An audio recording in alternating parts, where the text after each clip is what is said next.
in Chanhassen, Minnesota has just activated the warning alarm on 13 weather radio stations across central and southern Minnesota and west central Wisconsin.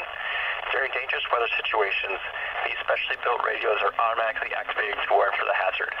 Tests of these radios are normally conducted by the National Weather Service in Chanhassen every Wednesday at 1 p.m. If severe weather threatens the area near the normal test time, the test will be postponed until the next good weather day. The warning alarm will be activated for selected watches, warnings, and statements affecting central and southern Minnesota and west central Wisconsin.